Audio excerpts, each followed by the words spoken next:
Part 1. You will hear a conversation between Harry and Andrea, two students who have just finished their final exams. First, you have some time to look at questions 1 to 5.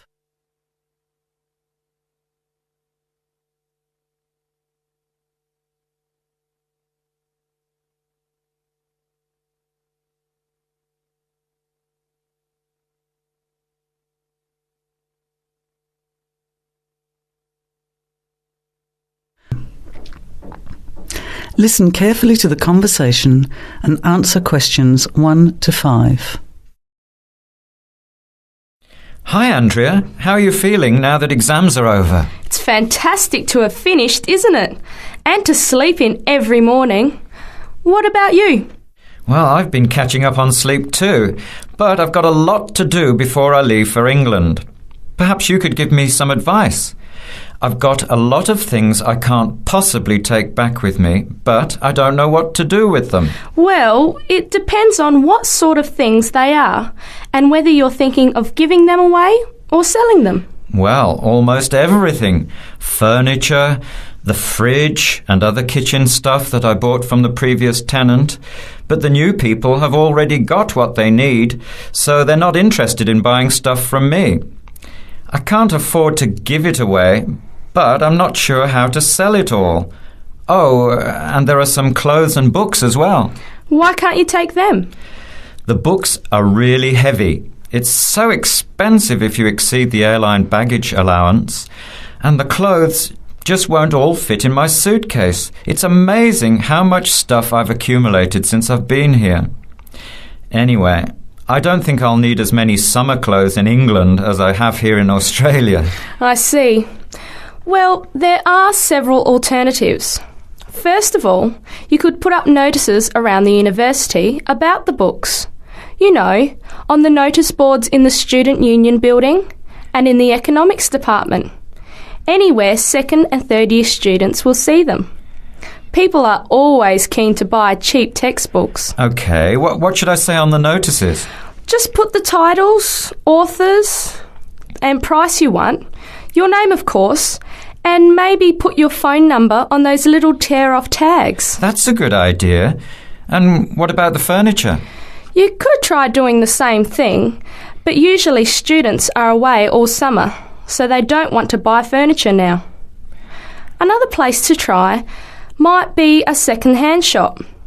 Someone from the shop will usually come around and give you a free quote, and then you can decide. But you don't usually get much money for that sort of stuff. Before you hear the rest of the conversation, you have some time to look at questions 6 to 10.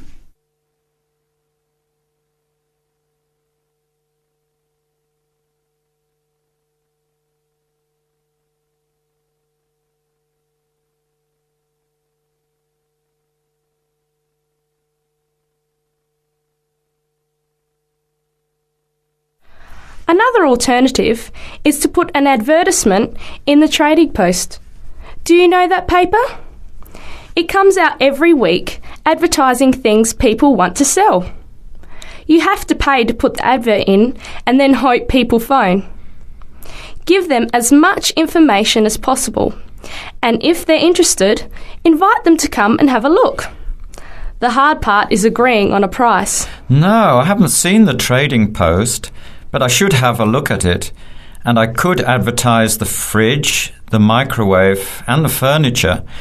But the kitchen stuff isn't really that good. You know, old cutlery, a few pots and pans and some plates and things. What shall I do with them? Well, another option is to donate the kitchen things to a charity shop. You know, like the Salvation Army or St. Vincent de Paul. Why don't you get a second-hand shop to give you a quote first? Yes, I could do that. Find out how much they'll give me and then decide whether to sell them or give them away. But I've still got the clothes. A charity shop will take them too, as long as they're in good condition. And even though you don't get any money, at least you know that someone who really deserves some help has benefited. That's a good point. I'll advertise the expensive stuff, the furniture, and donate the clothes and kitchen stuff. Let's go and buy a trading post and you can help me write the advert. Well, actually, I'm interested in buying the fridge and the microwave, depending on the price, of course. OK, let's see how good you are at bargaining. That is the end of part 1. You now have half a minute to check your answers.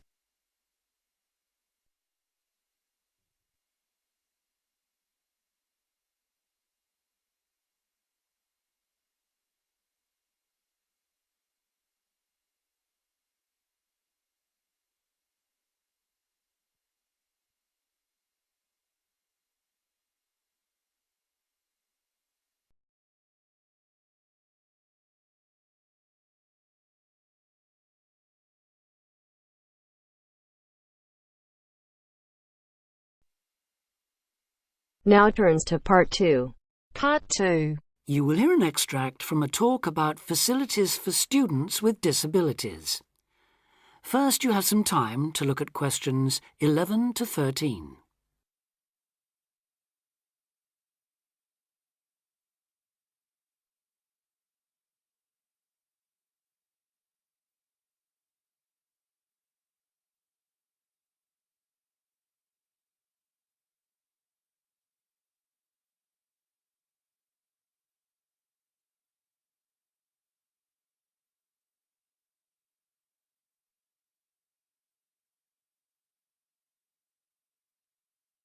Now listen carefully and answer questions 11 to 13.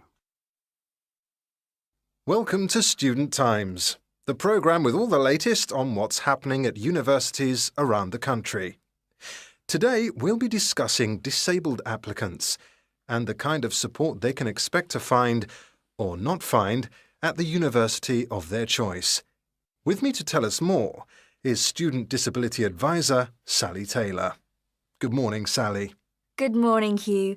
I'd like to start by pointing out that although 1 in 4 people has some kind of disability, the proportion among students is much lower. This is partly because most students are under 25 and many people only develop their disabilities as they get older, but it's also because some universities don't do much to encourage access.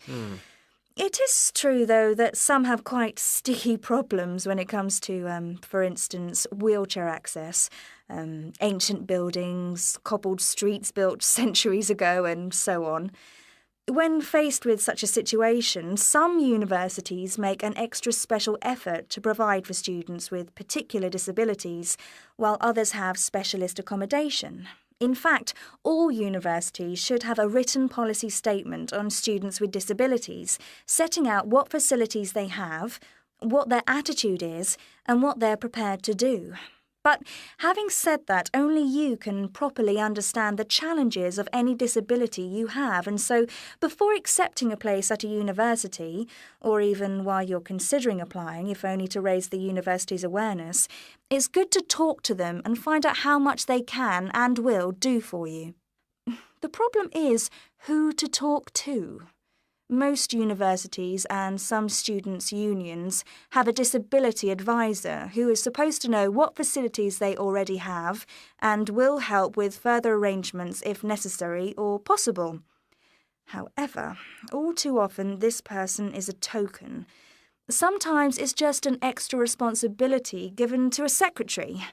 They don't know what the situation is in practice, and they don't have any real authority to change anything.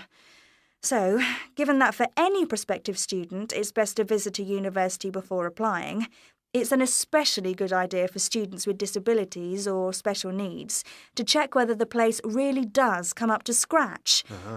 In general, the university should provide personal care and assistance, and there are certain key features to look out for if you have a particular disability, including the following. Before you hear the rest of the talk, you have some time to look at questions 14 to 20.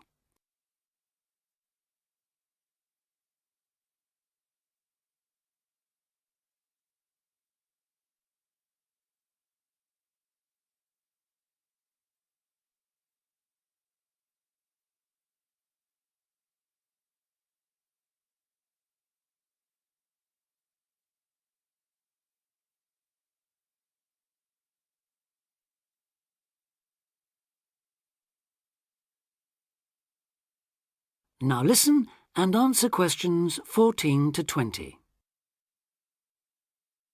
Firstly, if your mobility is impaired, check there are ramps and easy access to all buildings, not just accommodation or teaching rooms. Then, when you're inside, look for clear instructions on fire and emergency procedures for the disabled.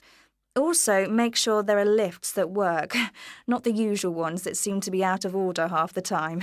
And check for suitable lavatory facilities. There is a different set of things to look for if you suffer from any kind of hearing impairment. There should be induction loops in lecture theatres, flashing sirens in all rooms, and in accommodation, visual doorbells that light up when somebody calls round to see you. If it is your sight that is impaired, there obviously need to be braille translators of books and documents.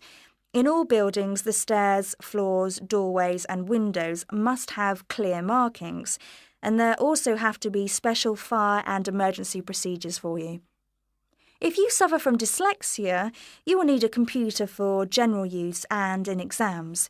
And as exams may take you longer to complete, you should be allowed extra time in which to do so.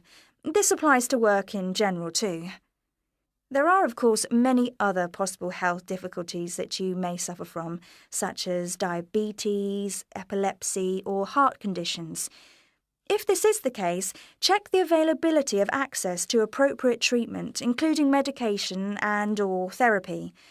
Finally, make sure that in the event of an emergency, it is clear what you and other people who may be involved have to do. That is the end of part 2.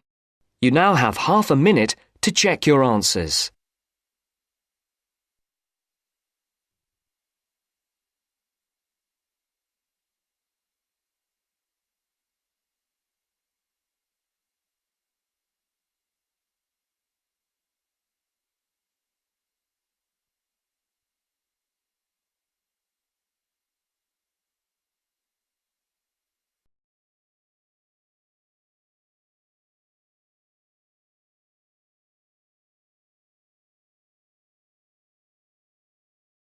Now turns to part 3.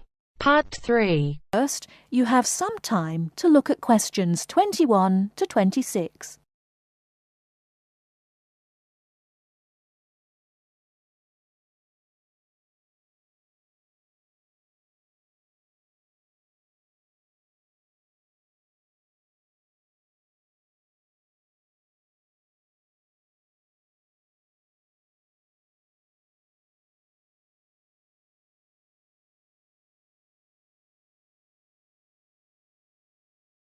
Now listen carefully and answer questions 21 to 26.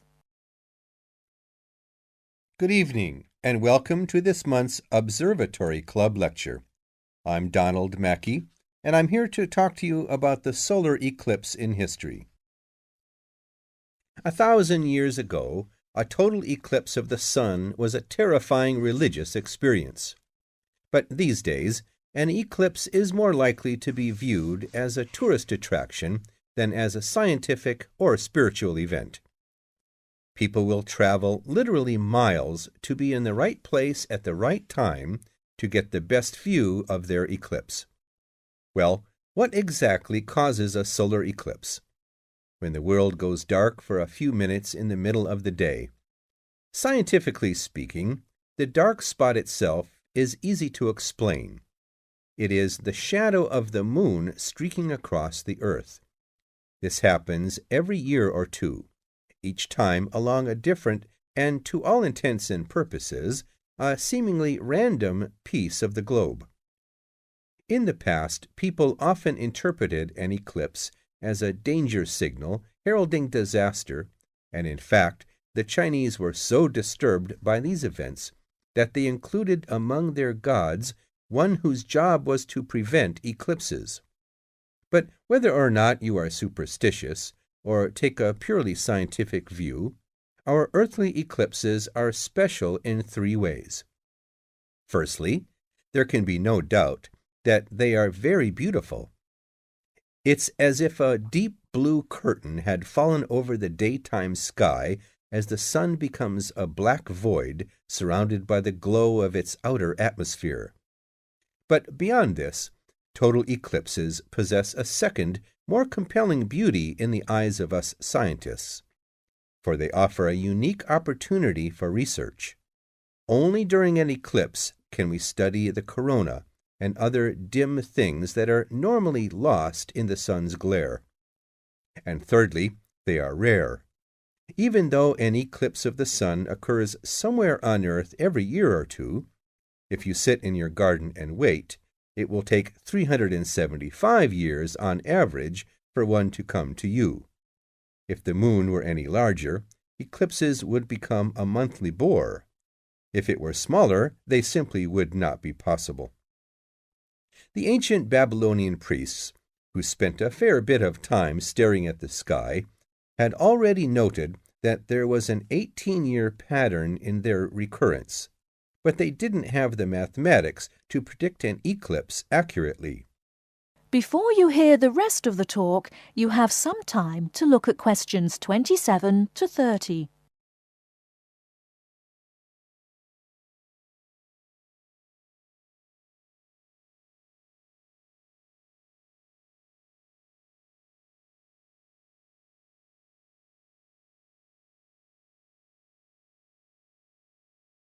Now listen and answer questions 27 to 30.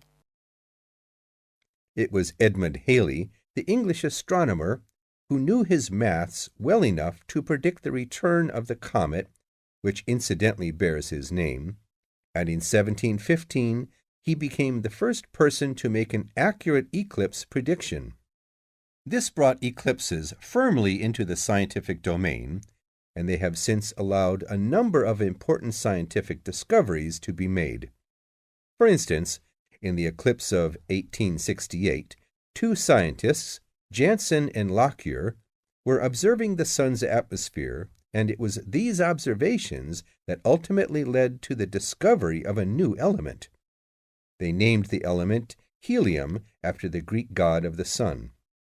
This was a major find because helium turned out to be the most common element in the universe after hydrogen.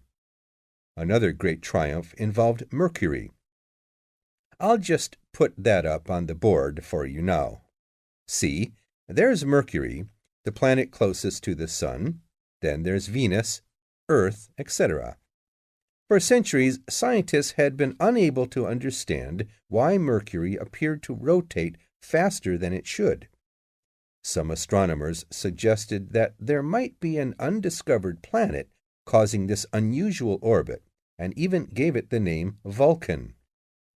During the eclipse of 1878, an American astronomer, James Watson, thought he had spotted this so-called lost planet. But alas for him, he was later obliged to admit that he had been wrong about Vulcan and withdrew his claim. Then Albert Einstein came on the scene. Einstein suggested that rather than being wrong about the number of planets, astronomers were actually wrong about gravity. Einstein's theory of relativity, for which he is so famous, disagreed with Newton's law of gravity in just the right way to explain Mercury's odd orbit. He also realized that a definitive test would be possible during the total eclipse of 1919, and this is indeed when his theory was finally proved correct. So there you have several examples of how eclipses have helped to increase our understanding of the universe. And now let's move on the social.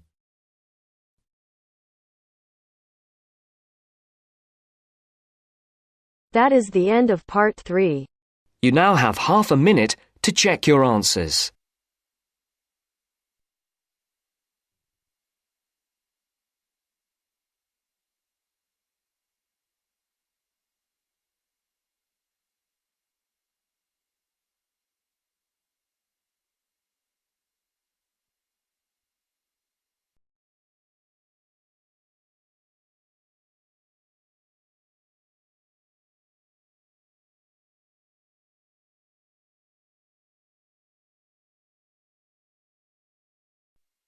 Now turns to part 4. Part 4. You will hear an extract from a talk about student health, and specifically about ways to avoid headaches. Listen to what the speaker says and complete the summary. First, look at questions 30 to 40.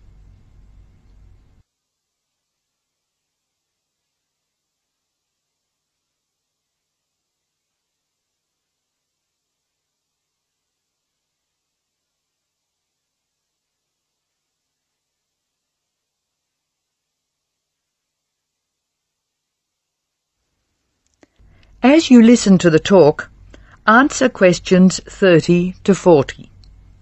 Complete the summary.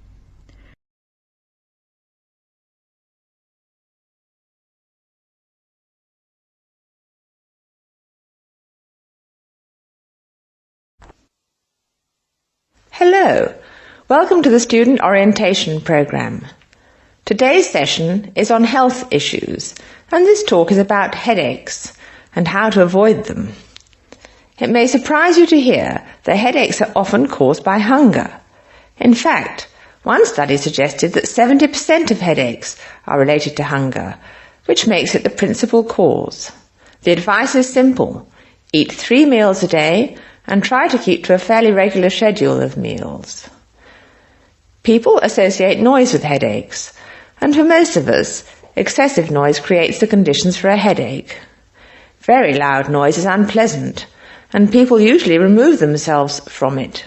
Having said that, younger people tend to tolerate noise better than their elders, so I may be leaving noisy places far earlier than you. Just remember that exposure to too much noise may predispose you to a headache. Of course, we all associate headaches with studying. In fact, the headache probably doesn't come from the studying so much as from being tense. When we study hard, we often hunch over our work. Try raising your shoulders and tensing them, and now relax. Can you feel how much more comfortable a relaxed stance is? Another thing, it's very important to check that you are working in a good light. It will not actually hurt your eyes to work in a bad light, but it will make you tired very quickly and is very likely to give you a headache. What's more, if you have the book flat on a desk in front of you, it will be harder to read, and you'll have to hold your head at an odd angle. It is wise to have a book rest, which raises the material you are reading 45 degrees to the desk. This will help reduce your chance of a headache. Try to relax before bed, so that you will be relaxed when you try to sleep. A soak in a hot bath may be helpful. It's also important to really sleep when you go to bed. A good mattress is a wise investment for people who want to avoid headaches. This talk seems to keep coming back to tension. Tension may cause you to chew too forcefully, clench your jaw, or grind your teeth, and this in turn may lead to headaches. It is very easy to say that you shouldn't grind your teeth, and very hard to stop, particularly if you grind your teeth in your sleep. Try to avoid situations which will make you tense, particularly just before bed. If you do compulsively grind your teeth in your sleep, ask your dentist about a soft mouth guard. In general, try to eat regular meals and avoid tense situations. Be sure you get plenty of exercise. Hopefully your headaches will be greatly reduced. One other thing I should point out, avoid smoky rooms and cars. Such places certainly encourage headaches, and the smoke may be doing you quite serious long-term damage. That is the end of Part 4. You now have half a minute to check your answers.